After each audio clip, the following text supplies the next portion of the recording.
Buenos días. Entre los procesos de transiciones políticas que se han llevado a cabo en el mundo, nos ha parecido especialmente interesante el acontecido en Guinea Ecuatorial, por cuanto derivaba de una antigua colonia española y por ello la importancia de su vinculación con España, al ser el último vestigio de una política colonial decimonónica, y el intento, luego veremos si exitoso o fallido, de adecuarse a los modernos sistemas políticos y más concretamente a la democracia. Comenzaremos con una breve introducción histórica para poner en contexto el tema que vamos a tratar y continuaremos analizando, siguiendo los criterios del profesor Alcántara, las fases y claves de su historia política hasta la actualidad. Guinea Ecuatorial, en sus orígenes, fue inicialmente una colonia bajo dominio portugués, pasando a mano española a partir de 1778, mediante los tratados de San Ildefonso y el Pardo.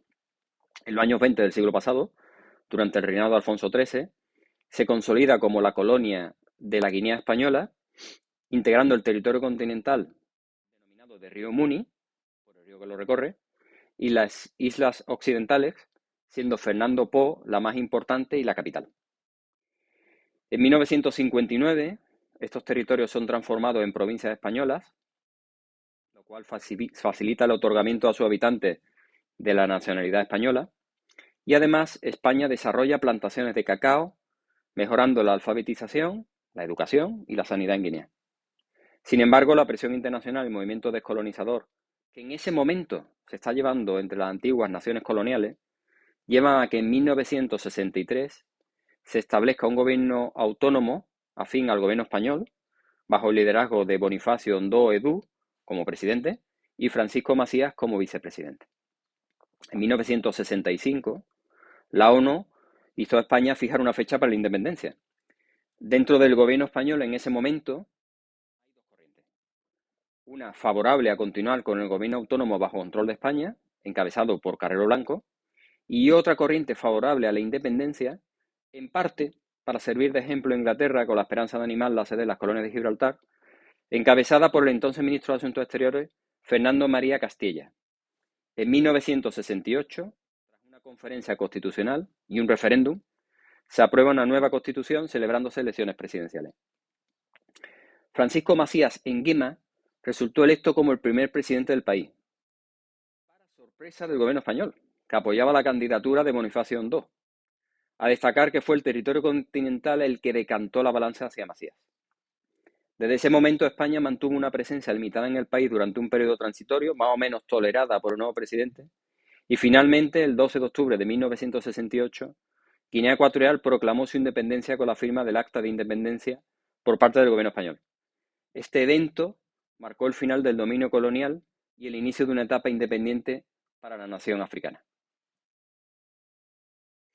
En esta exposición vamos a seguir los criterios de las transiciones políticas del profesor Manuel Alcántara, en su obra de 1994, y la extensa información del escritor Amancio Gabriel Ensea Angüe sobre la historia política reciente del país africano.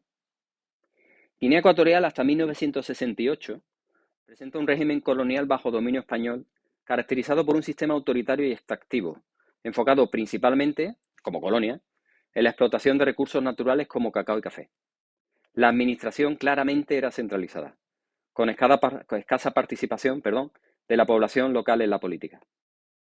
Tras la independencia y las elecciones de 1968, se instaura en principio una democracia nominal que rápidamente va a derivar a una dictadura por parte del nuevo presidente, Macías Nguema, caracterizado por un régimen personalista, represivo y violento. Macías instauró un sistema de terror basado en el nepotismo y el clientelismo, con control absoluto del poder y eliminación sistemática de los opositores. En 1979, tras un golpe de Estado, se inaugura un nuevo periodo, la dictadura de Teodoro Obiang Nguema, que aunque menos violenta, es la verdad, que la de Macías, se caracteriza también por el autoritarismo, la corrupción sistémica y la represión política. Todo ello mantenido bajo una fachada democrática, con elecciones controladas y algunas reformas estéticas para contentar la presión internacional. Como hemos comentado, la presión internacional, especialmente de la ONU, para descolonizar África, es la causa que inicia el proceso de independencia. No debemos olvidar que la crisis económica y social en la colonia debido a las tensiones entre las diferentes etnias, sobre todo en el territorio continental, y Fernando Poo, también aceleró mucho la transición. Sin embargo, la brutalidad del régimen instaurado por Macías, la crisis económica externa, en pleno periodo de la crisis del petróleo, y el aislamiento internacional generaron descontento entre las élites militares. También las élites políticas, abonando las causas que llevan al golpe liderado por Obiang en 1979.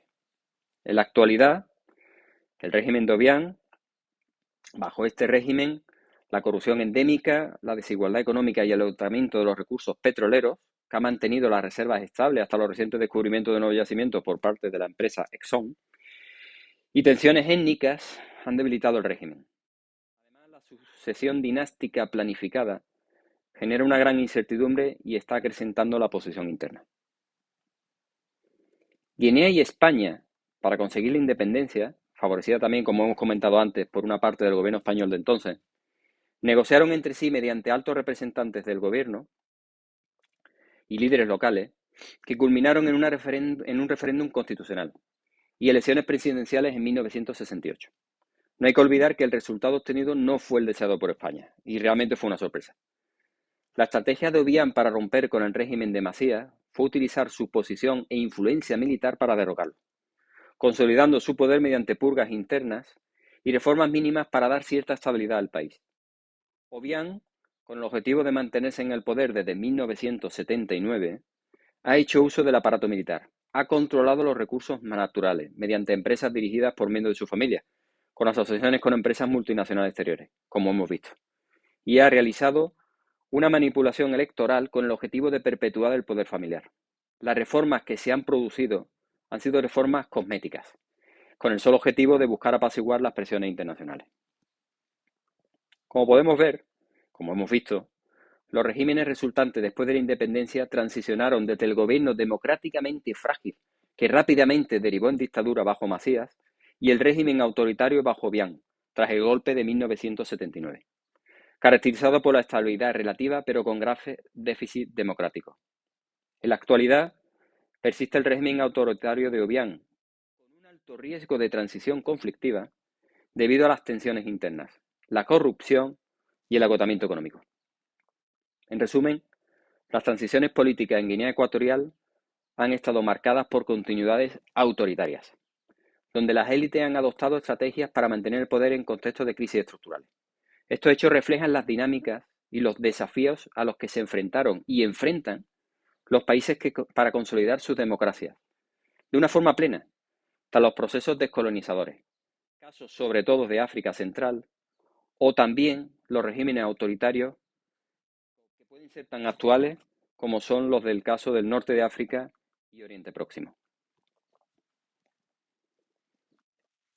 Para esta presentación hemos utilizado como bibliografía de consulta el trabajo del profesor Manuel Alcántara, Regímenes Políticos y Gobernabilidad, de 1994, y el libro de Nsé Angüé, La democracia en Guinea Ecuatorial, dificultades de un proceso.